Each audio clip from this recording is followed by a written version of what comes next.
to drive, can they shoot the ball? Are they just going to body you up? Know who you're playing. And, all right, that was the three of them. And the next one is handling adversity. Because this is big for both life and basketball. Because there's always going to be some big thing thrown at you, like Ben right here, always getting hurt. Lots of people are injury prone, some people aren't. You just have to live with it. You have to figure out how to handle that adversity. Same with on the court. You're down, last 5 minutes of the game, your star player might foul out. Who's going to step up? You have to handle that adversity. And then this next one has to do with attitude right there. Staying positive. No one wants to be around a negative person. That's one thing, even in life. No matter what you do, you always want to take a positive attitude into it, and you always see like better results. And the last one is listen.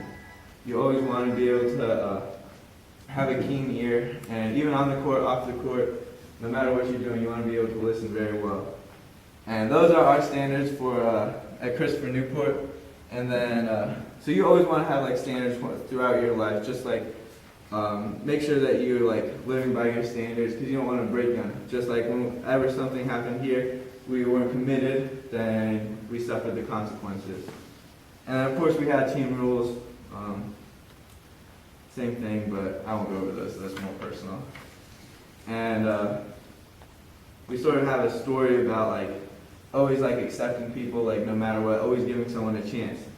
I'll try and break the story down, but the person from, I'll just read the story really quick. So a lady in a faded gingham dress and her husband dressed in a homespun threadbare suit stepped off the train in Boston and walked timidly without an appointment into the Harvard University president's outer office. Has anyone heard this story? Don't want to repeat it unless you want to say it to them. All right. So the secretary could tell in a moment that such awkward backwards country hicks had no business at Harvard and probably didn't even deserve to be in Cambridge. We want to see the president, the man said softly. He'll be busy all day, the secretary snapped back. And the lady said, we'll wait. And the lady replied, and for hours the secretary ignored them, hoping that the couple would finally become discouraged and go away. They didn't, and the secretary grew frustrated and finally decided to disturb the president, even though it was a chore that she always regretted. Maybe if you see them for a few minutes, they'll leave, she told him. He sighed in exasperation and nodded. Someone of this importance obviously didn't have the time to spend with them, but he detested faded gingham dresses and homespun suits cluttering up his outer office. The president's stern face and with dignity strutted toward the couple. The lady told him, we had a son who attended Harvard for 1 year. He loved Harvard, he was happy here, but about a year ago he was accidentally killed. My husband and I would like to erect a memorial to him somewhere on campus. The president wasn't very touched. He was shocked. Madam, he said gruffly, we can't put up a statue for every person who attended Harvard and died. If we did, this place would look like a cemetery. Oh no, the lady explained quickly. We don't want to erect a statue. We thought we would like to give a building to Harvard. The president rolled his eyes. He glanced at the gingham dress and the homespun suit, and then exclaimed, a building? Do you have any earthly idea how much a building costs? We have over $7.5 million in physical buildings here on Harvard. And for a moment the lady was silent. The president was pleased. Maybe he could get rid of them now. The lady returned to her husband and said quickly, is that all it costs to start a university? Why didn't we just start our own? And her husband nodded. Can anyone take a guess about who this couple was? What school they might have started? Nah, I wish that would be slick. But the president's face wilted in confusion and bewilderment. Mr. and Mr. Leland Stanford got up and walked away, traveling to Palo Alto, California, where they established the university that bears the name, a memorial to their son that Harvard no longer cared about. So, I mean, that just says you can easily judge the character of others by how they treat those who think they can do nothing for them or to them. So I think that's a pretty powerful story, sort of taking that, hey, you got to give everyone a chance, have that positive attitude. When that couple steps into your office, look at them and treat them as anyone else. And you never know what could happen. And then we have like our vision. Our vision is like our mission statement. You always have to have, like, as I said, a mission when you go into the gym before your game. And the first thing on our vision is to always honor our family values. That's key. And we always commit to our family first, education second, basketball third. And it just depends on how you want to order your values. Some people might like friends first before basketball. Others might want to eat first. Others might want to sleep first. It just depends. You have to pick and choose which values are the highest on your list before you go out that door and how you're going to accomplish them. And then of course we have like our game goals, and we have to always like out-rebound our opponent. And when you go into a game, set your own personal goals, set your own team goals, and talk to the coach. Make sure that they have the goals like written down. Because it's easy to think of something, but then after the game you might forget about it. But if you write it down, you're always going to have it there. And it's funny, we'll have defensive principles, but we don't have any offensive principles. So I'll just pass these around, you guys can look at them. They're pretty cool. And then we have just like, has KYP on there, know your personnel, just some different pointers. And I don't know, did everyone get a chance to look at like that workout program?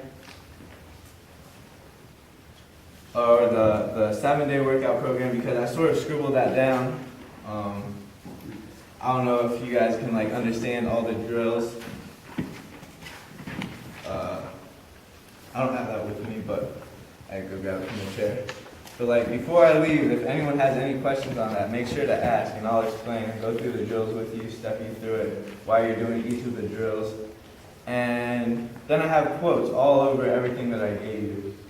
And the quotes are for you to memorize. Before every practice, we had to memorize a quote. Before every practice, we also had to memorize a defensive stance. We also had to memorize an offensive stance. And what that does is it gives us something that we had to work on throughout the practice. We were always thinking about what defensive or what offensive strengths that we need to focus on. A lot of those defensive strengths that we had to memorize are on that sheet, like KYP, or take middle drive away, come out high hands, contest all shots. And then on offense, hard cuts to the baskets, follow through, don't leave any possessions on the floor. And then we had lots of quotes we had to memorize, and I'm going to be honest, I don't have them all, I forgot most of them, but I think it's really important to have these quotes down because a lot of them can help motivate you to get you through the day. They're going to help you, just like when you're talking to someone, help you carry on a conversation maybe. And I just think they're really important to have that in your head. And then I also have like a strength and conditioning program. Let's see, Ben over here helped me write it. Ben, you want to say something about it? About your workout program? No, it's going to be hard. What? Yes. It's going to be hard work, I guess. Hard work. All right, Ben, anything else? Not at the moment. No. All right. So, Did the elbow come from the workout program? The elbow came from, the shoulder came from playing ball. Oh, okay. Yes. yeah. Ben's one of my good friends. We always worked out at Hoop Magic, went through, I don't know if you guys know, True AP now. We used to do True AP there before, what was it? What was it before True It AP? was explosive performance. Yeah, EP. We used to do that. We get lots of like, I've tried to put all body weight because over the past 3 months I haven't lifted any weights. I've just been doing like body weights. And I've really seen like improvement, and I'm only doing like 2 times a week, and I'm still like in decent shape compared to the basketball season. So body weight really does help. Like, I could give you like 10 different ways you can do push-ups right now. I'll focus on like different things, and it's crazy like what you can do with your imagination. That's another thing.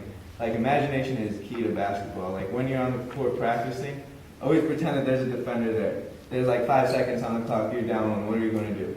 Maybe you're on defense, you gotta play defense against an imaginary player, trying to steal a ball. I mean, that might seem stupid, but it really could happen, you never know.